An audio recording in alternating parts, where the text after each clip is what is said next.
Bonjour à toutes et à tous, bienvenue pour ce webinaire proposé par DataBird sur comment automatiser vos tâches pour le marketing avec l'IA générative. On est ravis de vous accueillir aujourd'hui pour pouvoir échanger justement sur cette thématique.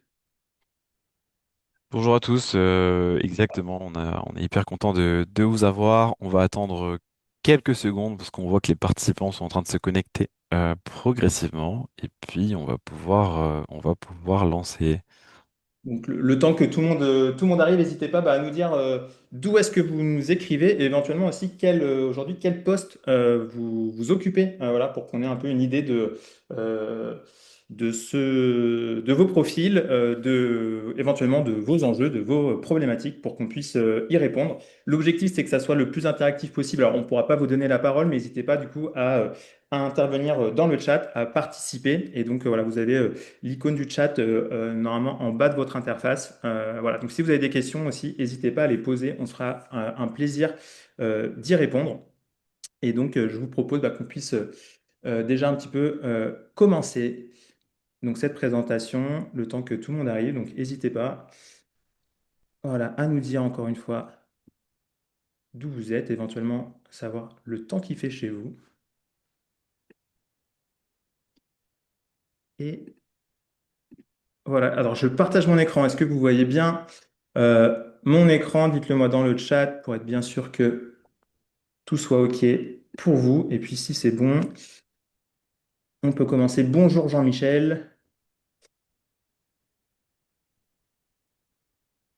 Alors, pour commencer, je vous propose du coup qu'on puisse se présenter rapidement, mais je pense que si vous êtes ici aujourd'hui, c'est que vous êtes intéressé et c'est que vous êtes concerné par une problématique que vous devez rencontrer, c'est que vous passez des heures euh, chaque semaine, tous les jours, sur des tâches récurrentes ou chronophages que vous souhaiteriez pouvoir automatiser ou sur lesquelles vous aimeriez pouvoir mobiliser l'IA voilà, pour le faire à votre place et gagner du temps et vous permettre d'être disponible sur des tâches à plus forte valeur ajoutée. Et donc justement, c'est ce qu'on va essayer de venir voir ensemble et ce sur quoi on va se focaliser aujourd'hui. Donc pour nous présenter rapidement, moi je suis Benjamin, je suis responsable des contenus pédagogiques chez DataBird et donc je m'occupe de faire en sorte que nos expériences de formation soient les plus engageantes possibles. Donc elles durent 2 heures ou 6 mois, c'est que vous soyez motivé, engagé et investi du début à la fin, et puis impactante, c'est-à-dire que en sortie de formation, que vous ayez une vraie montée en compétences opérationnelles justement sur tous les sujets, les compétences et les connaissances que vous pourrez aborder pendant la formation.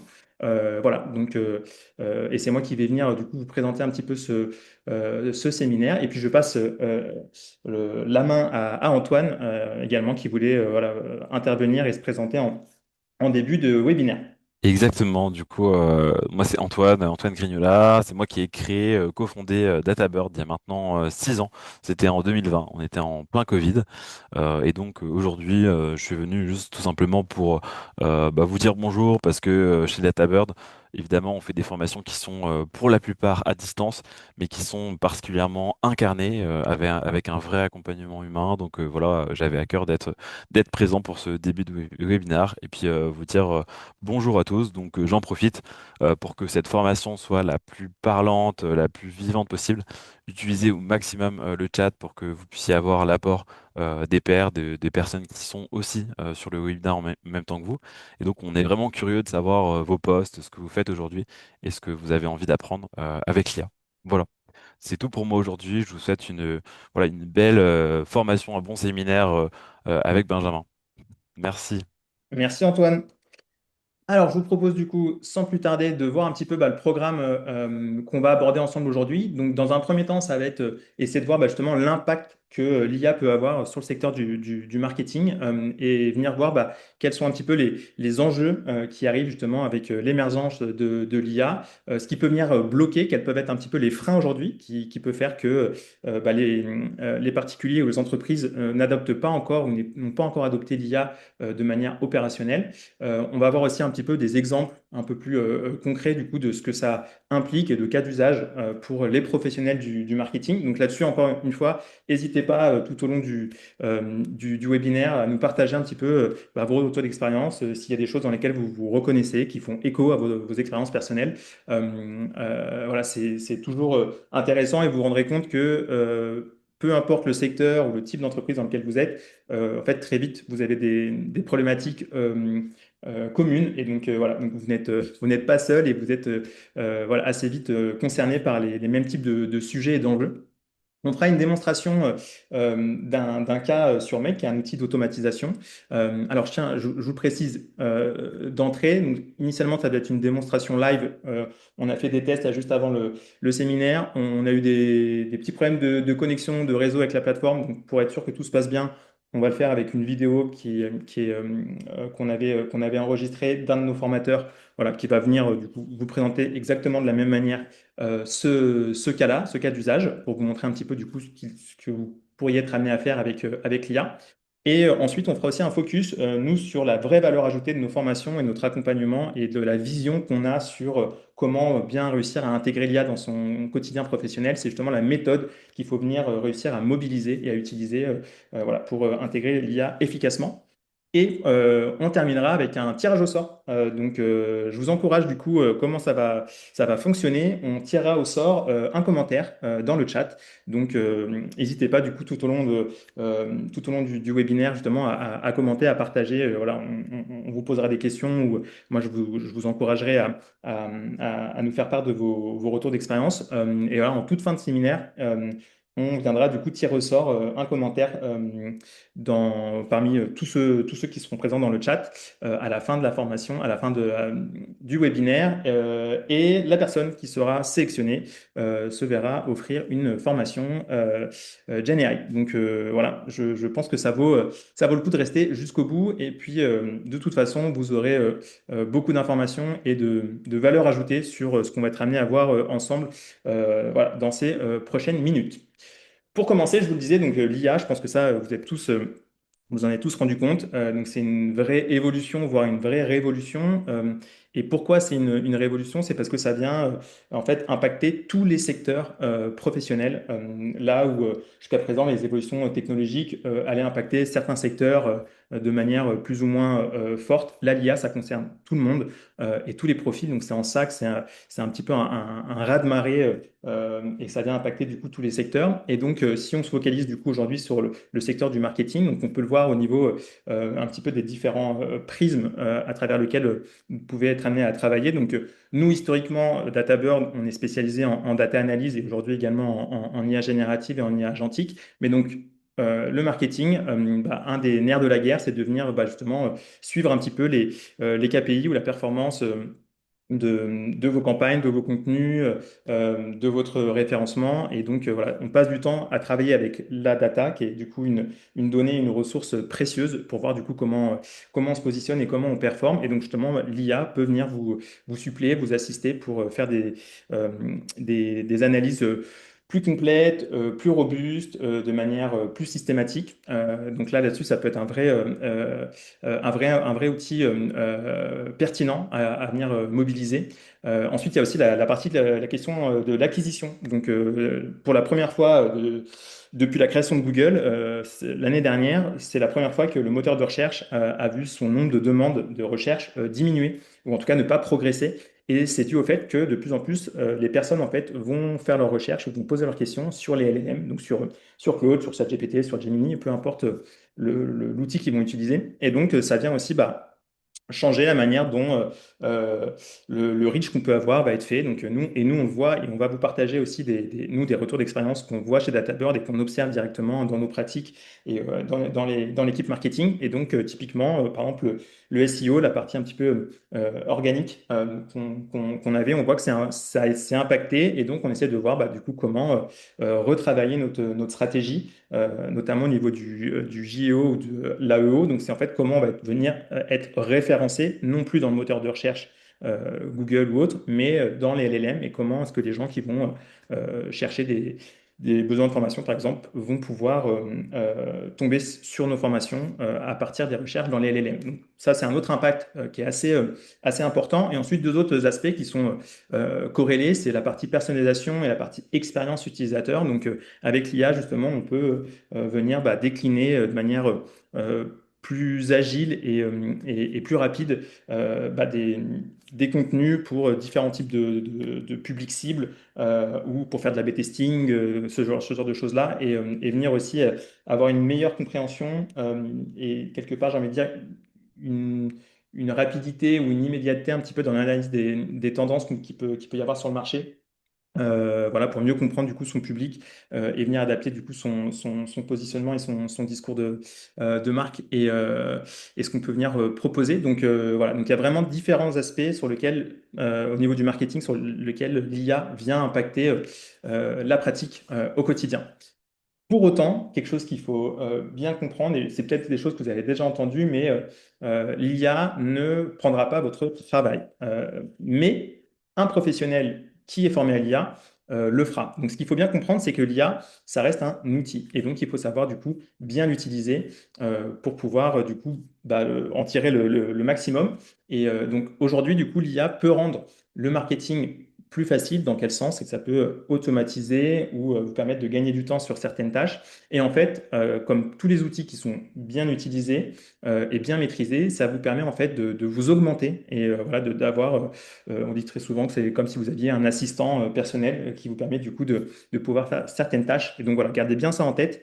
Et c'est vrai aussi à l'échelle des entreprises. Donc l'IA va pas faire disparaître votre entreprise, mais en revanche, si vous avez un concurrent qui, du coup, arrive à bien intégrer l'IA, qui a une bonne stratégie, qui réussit à avoir des bons process en interne, qui utilisent l'IA, bah, ils seront plus compétitifs et d'un point de vue stratégique, voilà, pourraient avoir une longueur d'avance. Donc, c'est aussi au niveau des entreprises, c'est important aussi de réussir à passer ce cap-là.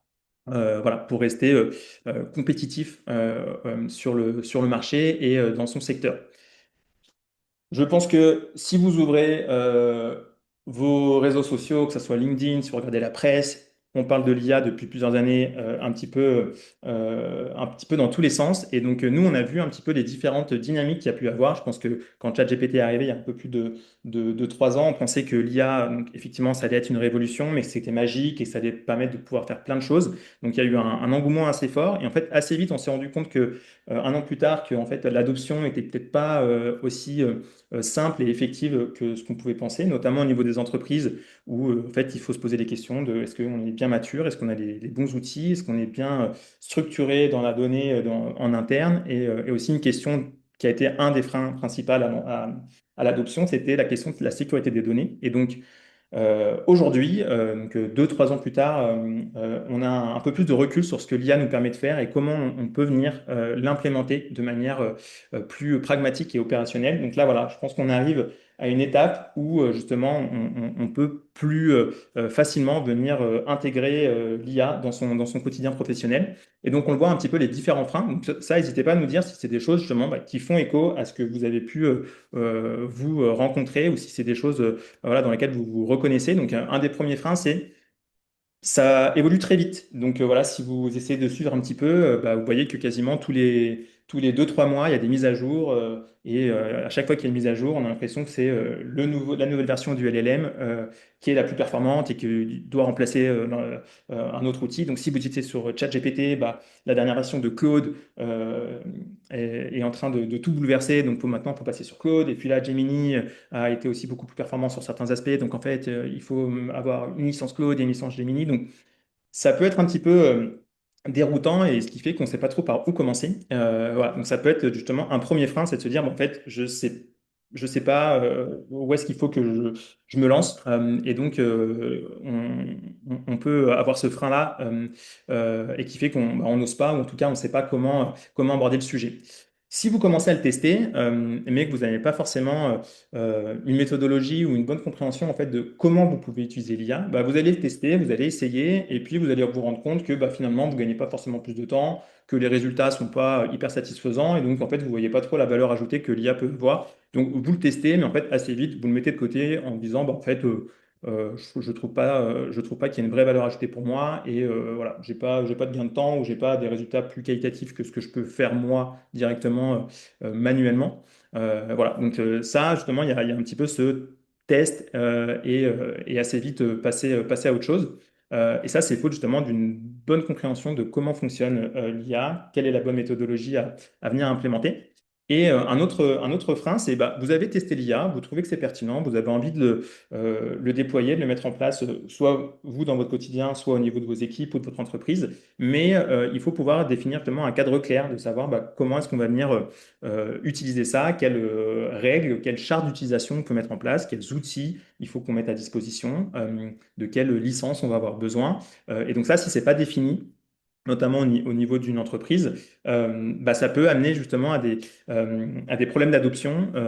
Et parfois, on peut observer le Shadow GPT. Donc, je ne sais pas si c'est un concept qui vous est familier, mais en fait, le Shadow GPT, justement, c'est quand une entreprise ne définit pas un outil, donc se dit, bah, nous, on va travailler avec Gemini parce qu'on travaille avec Google Workspace ou avec Copilot parce qu'on est sur la suite Microsoft, ou on va mettre des licences ChatGPT pour tout le monde.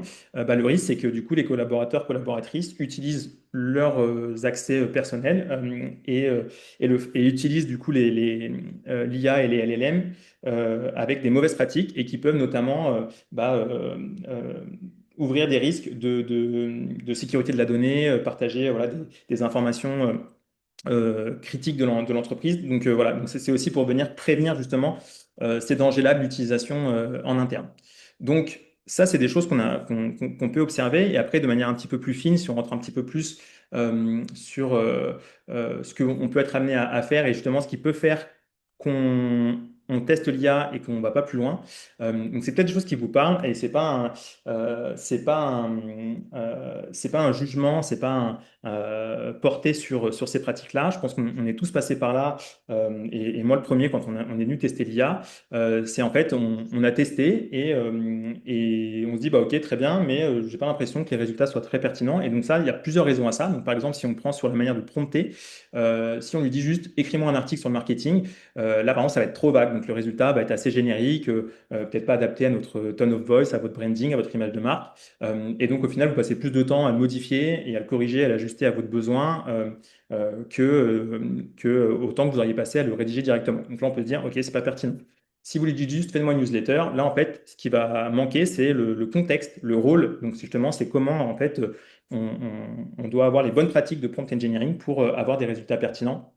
Voilà, donc c'est des choses qu'il faut avoir en tête et pour bien maîtriser son utilisation de l'IA. Et ensuite, ça peut être aussi, bah, voilà, bah, j'ai testé des outils, ok, très bien, ça me permet de corriger mes textes, mais il n'y a pas de plus de valeur ajoutée que ça. Ou j'ai copié-collé des prompts trouvés sur LinkedIn et bah, effectivement, ça fonctionne bien, mais en fait, c'est juste dans le cadre très précis d'un sujet, mais ça ne me permet pas après de le déployer sur d'autres thématiques ou de l'adapter sur d'autres sujets. Donc, et ça, justement, on en reparlera, c'est tout l'intérêt d'avoir une bonne méthode. Voilà, donc c'est un petit peu, nous, aujourd'hui, les pratiques ou les premiers pas voilà, dans lesquels on peut un petit peu se prendre les pieds dans le tapis et qui fait qu'on ne va pas persévérer. Donc, voilà, dites-moi s'il y a des choses qui... Si c'est des choses qui font écho à ce que vous avez fait, est-ce qu'il y a des choses bah, dans lesquelles vous vous retrouvez? Est-ce que vous avez bah, justement déjà testé? Vous dites, OK, j'ai prompté, mais je vois pas en quoi c'est révolutionnaire ou en quoi ça me fait gagner du temps ou en quoi ça vient vraiment suppléer la valeur que je peux avoir en termes de rédaction de contenu, par exemple. Si on rentre là un petit peu plus sur des cas de figure qu'on peut rencontrer notamment en termes de temps passé, donc peut-être que c'est des sujets ou des choses qui vont vous parler dans votre quotidien. Donc, par exemple, sur la rédaction de posts, bah, aujourd'hui, on peut passer du temps du coup pour venir décliner pour les différentes plateformes de réseaux sociaux ou adapter un contenu à différents formats. Donc ça, ça peut être quelque chose qui peut être assez chronophage en termes de rédaction. On peut le voir aussi sur la partie communication, donc sur les webinaires. Nous, par exemple, cette présentation, initialement, nos présentations, nos supports de présentation, on les faisait avec les templates qu'on avait, mais on les faisait, nous, à la mano, directement, à partir des templates qu'on avait. On venait créer le contenu et la mise en page de nos formations. Aujourd'hui, nous, on travaille avec une plateforme qui s'appelle Dust, qui permet de faire des agents IA et qu'on aborde dans notre formation IA agentique. Et on vient justement maintenant créer en fait nos supports de présentation avec ces outils-là. Donc, ça nous fait gagner beaucoup de temps sur la structure de nos présentations. Et après, on vient quand même un petit peu les retravailler. Il y a toujours un besoin d'intervenir sur les contenus pour vérifier si c'est bien pertinent et ajuster éventuellement la mise en page. Mais voilà, nous, on voit le temps gagné qu'on a sur cette partie-là. Voilà, la partie reporting aussi, si vous avez régulièrement, je le disais un petit peu en préambule, la partie un petit peu data, analyse de la performance de vos campagnes, c'est aussi des choses que vous pouvez venir automatiser pour, voilà, je sais pas si tous les lundis matins, vous voulez arriver avec du coup le résultat un petit peu de tout ce que vous avez pu faire la semaine passée pour avoir un petit peu cette vision-là et vous dire, OK, où est-ce qu'il faut qu'on intervienne, où est-ce qu'il faut qu'on fasse des itérations sur les campagnes qu'on a pu mener ou ce qui a pu bien fonctionner. C'est aussi des choses que l'IA peut venir faire. Et, voilà. Et vu que c'est des tâches redondantes, c'est là aussi, et récurrentes, c'est là aussi où ça peut avoir un vrai impact sur le temps que vous pouvez y passer. Et, voilà. Et sur la partie SEO, vous avez des articles à optimiser. Justement, on le voit comment après ça peut vous permettre de bien te positionner sur les recherches dans les LLM, éventuellement faire de la veille aussi concurrentielle. Donc ça, c'est des choses aussi qui sont pas mal utilisées dans ce cadre-là. Donc voilà, donc ça, c'est des cas de figure, je pense, qui doivent du coup vous parler, dans lesquels du coup vous pouvez être confronté. Et donc, nous, on a un petit peu fait l'analyse de l'avant-après, et donc sur justement un petit peu ces différents types de sujets, de tâches qu'on était amené à faire manuellement ou nous directement. Et aujourd'hui, avec l'IA, donc c'est des chiffres, ou des premiers retours qu'on a sur nous, ce qu'on a pu observer en interne chez DataBird, et également sur la base des retours qu'on a pu avoir des entreprises qu'on a formées et des alumni voilà, qui ont suivi nos formations. Et donc, voilà, vous le voyez là sur, donc, sur des tâches équivalentes. Le gain de temps, on passe grosso modo de 9 heures par semaine à 1 heure par semaine. Donc, ça peut faire gagner jusqu'à 8 heures. Donc, ça représente une journée de travail. Donc, c'est quand même assez conséquent. Et donc, imaginez ça après déployé à l'échelle d'une équipe ou d'une entreprise. Voilà, c'est pas négligeable et ça permet justement de venir après.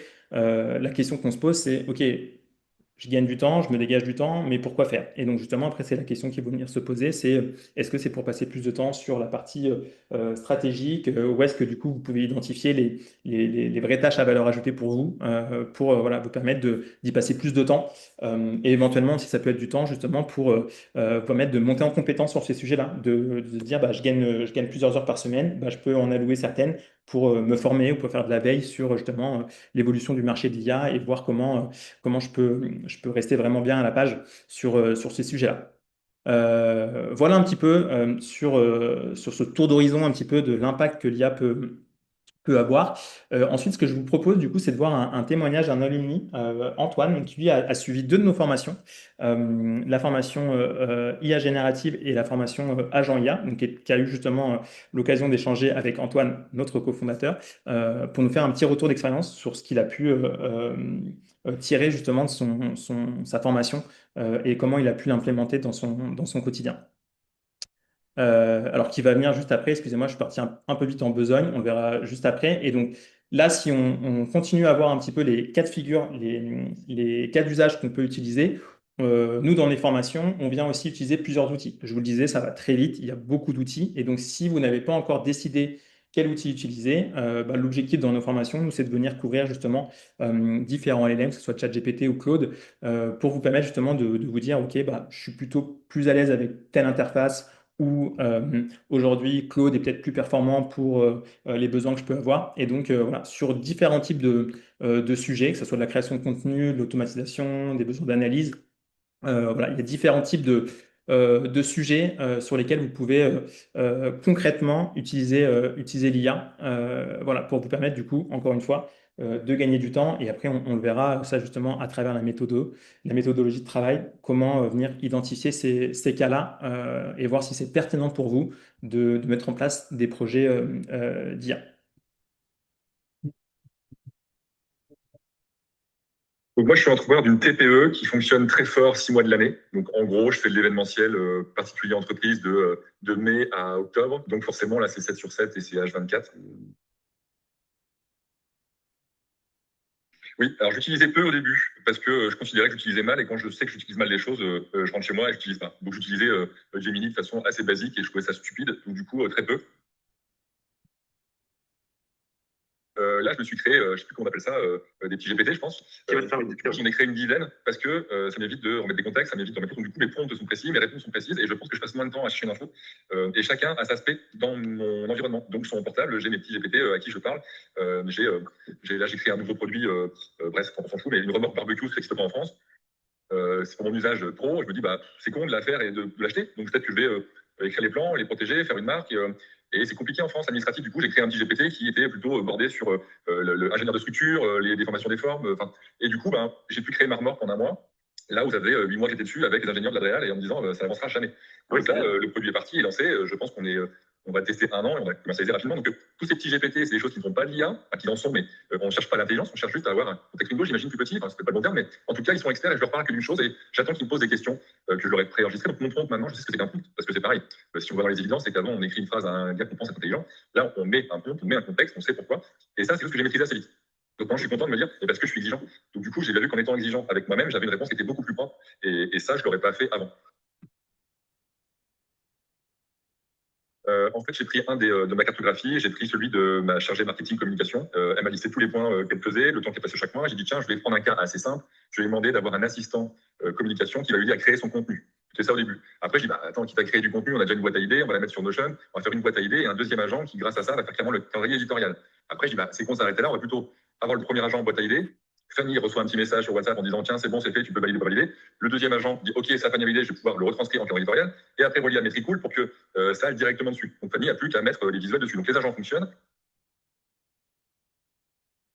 Voilà, donc vous voyez déjà un petit retour d'expérience. Donc ça fait un petit peu écho à ce que je vous disais, hein. Donc là, Antoine expliquait, bah, au début, il utilisait mal, donc justement, il y avait un peu ce frein à l'entrée là. Et ensuite, c'est bah, à travers aussi, lui, les efforts qu'il a mis pour essayer de comprendre comment bien l'utiliser. Bah, ils ont vu après, progressivement, à différentes échelles, comment venir bah, bien prompter dans un premier temps, ensuite créer des GPT et des assistants, et ensuite venir faire de l'automatisation avec des agents. Donc voilà, il y a cette progression un peu graduel dans la complexité des projets qu'ils ont pu mettre en place en interne. Donc voilà, on trouvait que ça faisait assez écho justement aux enjeux et aux objectifs justement de monter en compétences qu'on vient couvrir dans nos formations. Alors, je vous propose du coup de passer donc, à la pratique avec une démonstration justement d'un cas d'usage pour que vous puissiez vous rendre compte un petit peu de ce que ça peut être concrètement. Et donc là, ce qu'on va vous présenter, donc c'est Com, donc, qui est un de nos formateurs, un de nos experts IA, qui aujourd'hui travaille chez Mistral, qui va vous faire cette présentation-là. Et donc en fait, c'est comment on part bah, d'une idée pour la création de poste, comment on vient pouvoir bah, documenter ça, générer des contenus et ensuite venir bah, documenter ces contenus-là, soit dans un Google Sheet, soit bien le partager sur Slack. Donc voilà, donc ce qu'on appelle un scénario, donc c'est un processus de travail et d'automatisation qui reste assez simple, mais voilà, qui vous permet de vous rendre compte un petit peu de comment vous pouvez venir bah, utiliser d'une part l'IA et aussi donc cette brique d'automatisation pour venir un petit peu bah, vous suppléer, vous aider dans la mise en place et dans le traitement de certaines de vos tâches. Pour ce scénario Make, nous allons imaginer que vous travaillez dans l'équipe marketing d'une entreprise et que vous souhaitez automatiser la création de vos contenus textuels pour des publications sur les réseaux sociaux comme LinkedIn, Instagram, Facebook, et que vous aimeriez potentiellement aussi l'envoyer sur les messageries de votre messagerie Slack d'entreprise et le stocker sur une feuille une feuille G-Sheet où vous stockeriez l'ensemble de vos posts et l'ensemble de vos idées de posts. C'est ce que nous allons voir aujourd'hui. Alors, avant qu'on commence, je tiens juste à préciser que nous n'utiliserons pas les modules LinkedIn, Instagram ou Facebook aujourd'hui, ni des modules de CRM qui pourraient être intéressants comme Airtable, pour la simple et bonne raison que vous n'y avez pas tous accès, et donc que ce serait en fait pas pertinent pour tout le monde, puisque pour utiliser certains, comme ceux des réseaux sociaux, il faut parfois des comptes professionnels, ce à quoi tout le monde n'a pas accès. Donc, nous allons uniquement nous restreindre à Slack et Google Sheet pour faire ce cas, mais vous verrez que le principe est le même et que si vous avez un compte professionnel dans ces réseaux sociaux, l'utilisation des modules est très simple. Donc, pour débuter, nous allons regarder une feuille Excel ensemble. Imaginons que cette entreprise est un fichier Excel comme celui-ci, avec trois très simples colonnes. La première, le titre d'un article, le deuxième, le contenu, et le troisième, en fait, le poste qu'il faudrait rédiger. Alors là, nous sommes sur une feuille G-Sheet, mais on pourrait très bien imaginer que c'est dans un CRM ou dans un compte partagé, cette feuille G-Sheet pouvant être partagée entre plusieurs personnes également. Nous aimerions que quand nous rentrons un titre et un contenu, eh bien, en fait, notre scénario make détecte qu'il y a une nouvelle ligne et vienne, en fait, ajouter le poste créé qui est pertinent avec le titre et le contenu de l'article en question. Ça serait un bon moyen pour en fait des personnes de facilement brainstormer en équipe, d'ajouter plusieurs posts et de les revoir avant de les publier. Donc ici, nous nous mettons dans l'exemple de Cyclissim, une entreprise de vélo qui souhaite intégrer l'IA dans ses processus de travail. Donc, retournons sur Make. Nous souhaitons créer ce scénario pour que ça automatise la création des posts et que ça les envoie, ça remplisse la bonne cellule sur Gsheet, mais qu'en même temps, ça envoie le post par Slack à certaines personnes ou que ça puisse le faire aussi par mail ou directement sur les réseaux. Alors, le premier module à créer, c'est un module Google Sheets et c'est le module Watch New Rows. Alors, vous remarquerez qu'à côté du nom de ce module, il y a un petit acide marqué et qu'il n'y a pas forcément sur tous les autres. Alors, qu'est-ce que ça veut dire, ce acide? Eh bien, en fait, ça veut dire que dès qu'une ligne sera ajoutée, ça va déclencher le scénario. Donc, si vous activez le scénario quand on l'aura fini ici, dès qu'une ligne sera ajoutée, ça va rentrer dans le scénario et ça va le déclencher. Alors ici, j'ai la version gratuite, donc ça sera toutes les 15 minutes, mais sur une version premium, ça sera toutes les minutes. Donc quasiment, en fait, à chaque fois que vous ajouterez une nouvelle ligne, eh bien, ça viendra déclencher le scénario jusqu'au bout. Donc c'est ça que veut dire le petit acide que vous retrouverez sur beaucoup d'autres modules dans Make. Donc ce module Google Sheets, eh bien, tout d'abord, nous devons créer notre connexion Google Sheets. Donc ça, vous avez juste appuyé ici sur le Sign in with Google. Donc une fois que votre compte Google est bien ajouté, eh bien, vous pouvez en fait venir paramétrer ce module. Donc le premier paramètre qu'il faut changer, donc c'est bien on vient chercher dans notre Drive et on vient chercher le bon chemin de l'Excel, du G-Sheet que sur lequel nous voulons venir travailler. Donc ici, j'ai mis le bon lien, la bonne feuille. Donc nous, c'est bien, il n'y a qu'une feuille, donc c'est feuille 1. Est-ce que la table a des titres? Oui, elle en a. Enfin, quelle est la ligne avec les titres? C'est bien la première ligne.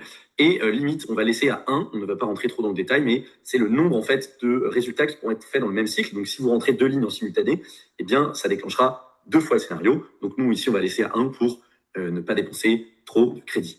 Pour que ça ne déclenche le scénario que une fois par une fois. Donc maintenant qu'on a bien fait notre module Google Sheets, nous, ce qu'on veut, c'est qu'on a bien notre radar qui vient surveiller les nouveaux ajouts de lignes. Donc maintenant, on veut que ces nouveaux ajouts de lignes, ça mène à des créations on veut que ça mène à des créations de postes. Alors pour ça, on va ajouter un module OpenAI pour créer le poste. Alors là, pour ce poste-là, vous avez 2 possibilités. La première, c'est celui-là, Simple Text Prompt. Donc pour les personnes qui n'ont pas de compte OpenAI ou qui veulent un petit peu essayer et qui est beaucoup moins paramétrable, il y a beaucoup moins de possibilités, mais qui est extrêmement simple. Donc je vais vous montrer les 2. Donc Simple Text Prompt, vous voyez en fait, vous avez juste le modèle ici à mettre. Donc, on va choisir Nano et rentrer votre prompt et enregistrer. Mais nous, ce qu'on va faire pour voir un petit peu les plus grands réglages et parce qu'à long terme, si vous voulez vraiment utiliser les modules, il faut savoir utiliser le module un petit peu compliqué. On va du coup choisir Generate a Completion, qui est la version plus avancée. Donc normalement, si vous avez fait le cas d'avant, vous avez potentiellement déjà ajouté un compte. Et vous pouvez du coup ici donc choisir votre modèle. Donc nous, on va prendre un modèle nano, parce qu'on veut économiser. On va choisir un modèle nano, parce qu'on veut économiser les tokens. Et dans notre message, qu'est-ce qu'on va dire? Eh bien, on va dire que nous sommes, tu es un créateur de contenu spécialisé en vélo. Je souhaite que tu crées un post. Je souhaite que tu crées un post ayant pour titre. Et donc là, on peut ajouter le champ titre qu'on vient chercher dans le module Google Sheet. Et pour contenu, donc là, on ajoute le champ contenu. On va lui dire, tu resteras synthétique et clair. On peut enregistrer. Alors, bien sûr, on peut venir retravailler le prompt, évidemment, mais ce n'est pas forcément le sujet de cette vidéo. Et maintenant, eh bien, on a bien donc la première étape qui est notre Google Sheet, notre module Google Sheet Watch New Rows qui va vérifier, faire le radar de voir s'il y a des nouvelles lignes et notre module OpenAI qui va venir faire la complétion. Donc maintenant, la chose qu'on veut, la prochaine étape, c'est que ça vienne ajouter cette complétion dans Google Sheet. Donc on vient ajouter un module Google Sheet. Et là, qu'est-ce qu'on va faire? On va faire en fait, eh bien, update a cell, puisqu'on veut rentrer uniquement dans une cellule le texte en question. Donc on va mettre update a cell. Et du coup, il faut rechoisir notre bon fichier, GenAI, Workflow Make.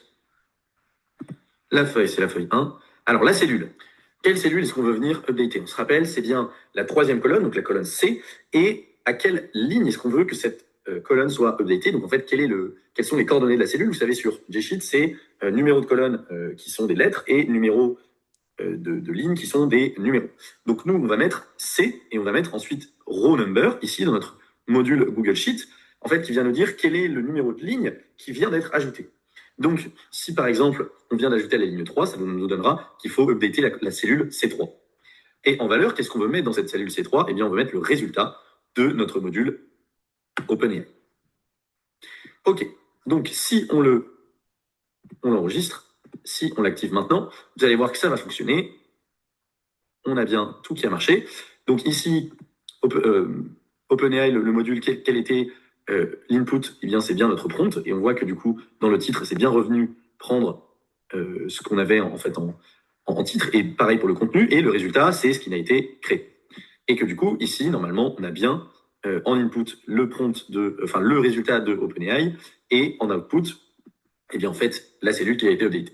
Et donc ici, dans notre Excel, on voit bien que ça nous a ajouté, eh bien, ça nous a ajouté le post qui a été créé par OpenAI. Donc là, on a dû le run manuellement, mais si on active le scénario, eh bien, ça va le faire automatiquement et de manière quasi instantanée. Donc là, c'est très bien. Notre scénario, il fonctionne bien. On part de notre Google Sheet et il y a une autocomplétion de manière quasiment instantanée. Mais nous, ça ne nous suffit pas. Ce qu'on aimerait, c'est qu'en même temps, ce post, il soit envoyé via un autre canal, par exemple Slack, mais on pourrait imaginer que ce soit envoyé par mail ou que ce soit publié directement sur les réseaux sociaux. J'aimerais bien faire ça dans le même scénario d'un coup. Pour faire ça, eh bien, il existe un module qui s'appelle le routeur. Alors, on va venir se positionner entre les deux modules et faire clic droit, ajouter un routeur. Donc, on a ce petit module qui apparaît et quand on clique dessus, on remarque qu'il y a une autre bulle qui apparaît, qui en fait crée un deuxième chemin. Donc, si j'appuie ici, je peux ajouter un module Slack. Donc ici, send a message. Et donc, comme dans le précédent scénario, je vais me l'envoyer à moi-même. Donc, select from the list, direct message. Et je vais me l'envoyer à moi-même. Et donc, en texte, je mettrai le titre et le résultat. Donc, j'enregistre. Et si je voulais, je pourrais en ajouter un troisième ou un quatrième. Mais ici, on va s'en tenir à 2. Donc, j'enregistre et je vais le run et vous allez voir ce qui va se passer. C'est qu'en fait, on va partir d'OpenAI et ça va partir dans les deux modules en même temps. Ce qui, en fait, nous permet d'avoir deux scénarios en un. Et ici, sur Slack, on voit que j'ai bien reçu le message d'OpenAI avec donc le titre, puis le post qui contient également le titre. Mais, donc c'est pas très pertinent. Le prompt pourrait évidemment être vu, mais on voit du coup que ça fonctionne bien et que ça envoie instantanément dans les deux différents logiciels. Voilà pour cette petite démo. Donc voilà, c'était typiquement le genre de scénario et de cas d'usage que vous seriez amené à faire et à réaliser du coup dans le cadre de la formation. Donc il y en a d'autres sur d'autres types de tâches ou de besoins. Donc voilà, c'est pour juste vous donner un petit peu un aperçu. Donc avec un outil comme Make, donc un outil d'automatisation, de comment du coup vous pourriez venir automatiser. Donc là, ici, dans le cas d'usage que comme vous a présenté, la création de contenu. Et ensuite, on pourrait venir le compléter avec d'autres agents ou d'autres outils pour, par exemple, une fois que vous avez votre Google Sheet qui est rempli avec plus de contenu, si vous travaillez par exemple sur Canva pour faire votre mise en page, comment venir faire ce qu'on appelle du bulk pour venir du coup après créer rapidement tous vos contenus chartés pour les poster sur LinkedIn par exemple. Donc voilà, après c'est venir voir du coup, bien comprendre comment vous pouvez venir cumuler un petit peu ces différentes briques. Et donc justement, j'espère que là, du coup, un petit peu ces cas d'usage qu'on a pu aborder, là, cette démo, euh, vous donne envie en fait de se dire, OK, très bien, c'est des choses que moi aussi j'aimerais pouvoir implémenter dans mon quotidien professionnel.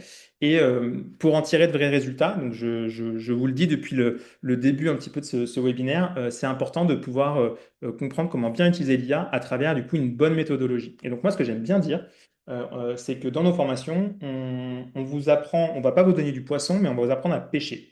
Je m'explique. Si vous allez sur LinkedIn et que vous voyez un post, j'ai testé pour vous la dernière mise à jour de Claude, si vous commentez prompt, je vous envoie ma liste de 10 prompts pour répondre à tous vos besoins. Ok, très bien. Vous allez avoir une liste de 10 prompts à un instant T, mais qui va pas vous permettre de venir répondre à tous vos besoins, tous vos sujets.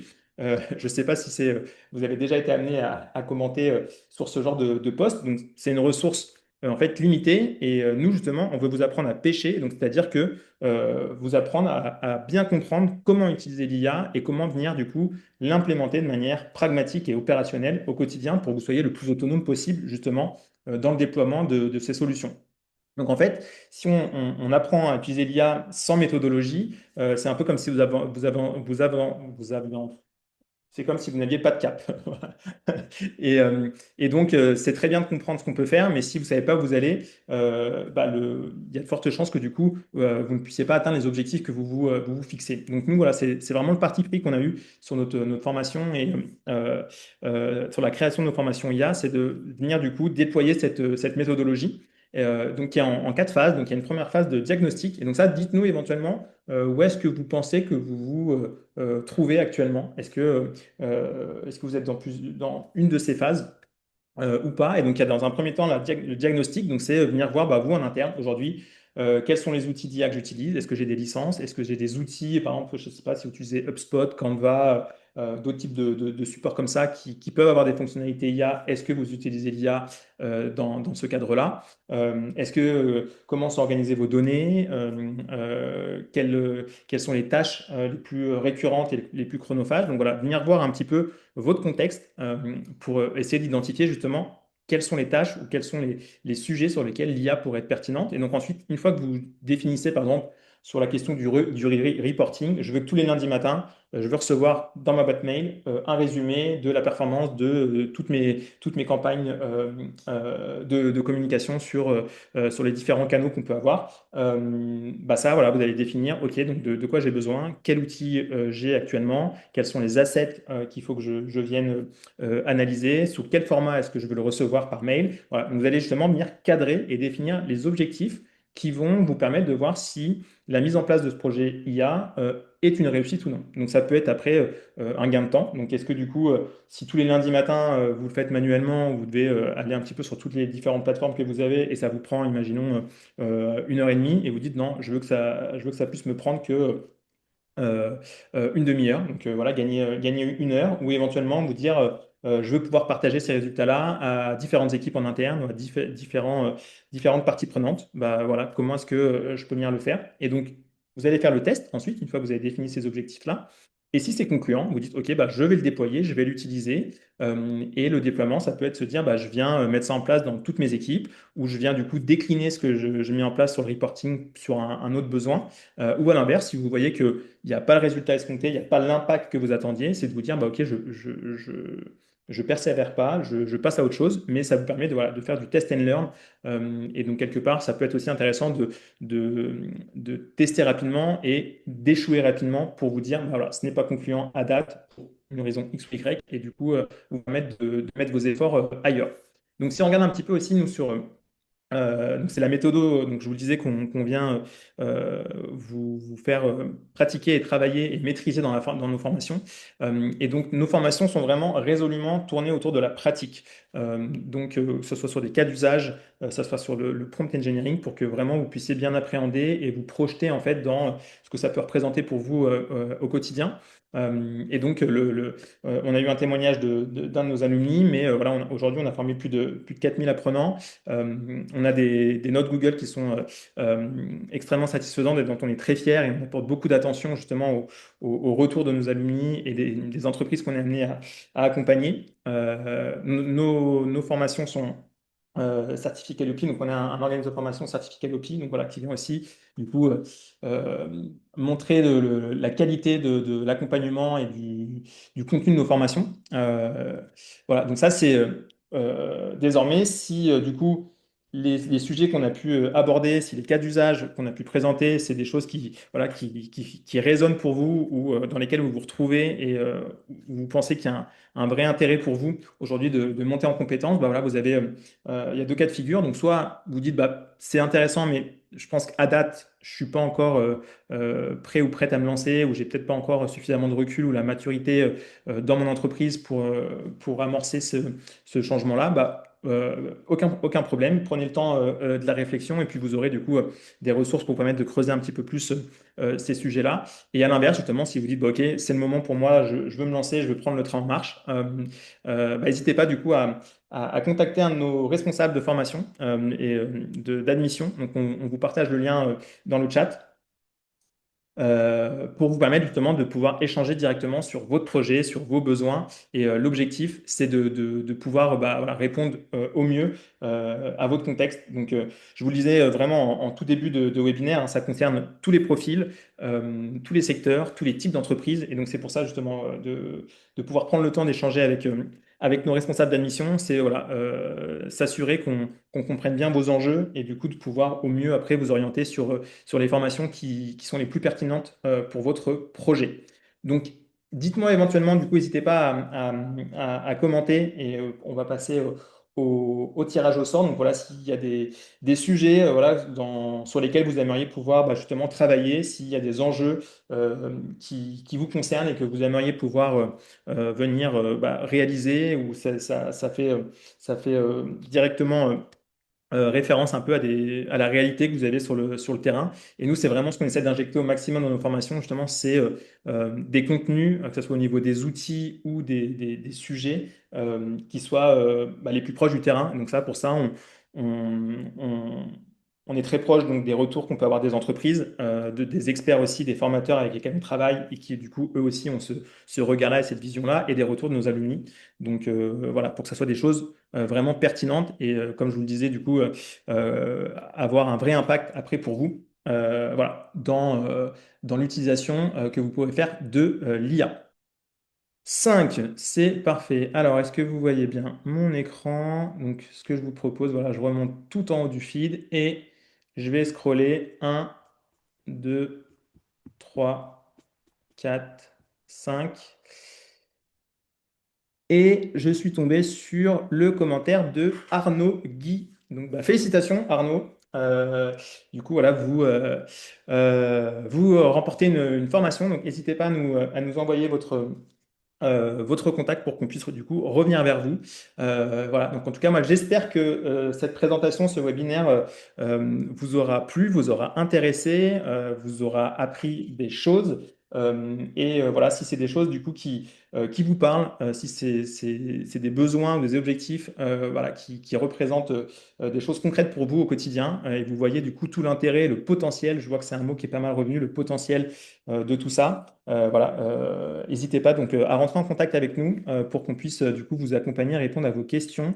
Alors, je vais peut-être faire un rapide tour dans le chat pour voir si, mais je sais que Paola, que je remercie, a répondu aux questions.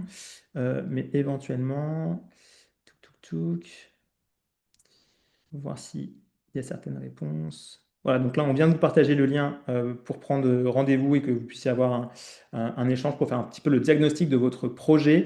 Alors, je vois une question sur Make. Est-ce qu'il n'y a que Make dans la formation? Dans la formation Gen AI, oui, et dans la formation Agent IA, donc qui est l'étape supérieure, vous travaillerez également avec N8N, qui est un autre outil d'automatisation. Et on a différents programmes de formation. On a la formation générique GenAI et après on a des verticales euh, finance qui vous permettent finance et marketing, pardon, qui vous permettent de voir uniquement des cas d'usage bah, sur ces thématiques-là. Voilà, si vous voulez uniquement travailler sur des sujets finance ou sur des sujets marketing, voilà, vous avez ces sujets-là. Voilà. Donc ça, encore une fois, justement, c'est tout l'intérêt de pouvoir échanger avec nos responsables d'admission. Ils pourront, du coup, en fonction de votre besoin, si vous voulez voir des choses plus globales, voir d'autres cas d'usage, voilà, vous pourrez aller sur les formations plus génériques. Et en fonction aussi du niveau de pratique que vous avez, si vous avez déjà un petit peu testé, utilisé l'IA générative, éventuellement, vous pourrez peut-être déjà aller sur des formations agent IA, ou sinon voilà, aller sur les formations IA générative. Voilà, bah, écoutez, je vous remercie pour votre présence. Je vous dis, bah, j'espère à très bientôt en formation. Et encore une fois, si vous avez la moindre question, n'hésitez pas à prendre rendez-vous auprès de nos responsables d'admission. On se fera un plaisir de vous répondre et de vous accompagner. Je vous souhaite une très bonne journée et encore une fois, je vous dis, je l'espère, à très bientôt en formation.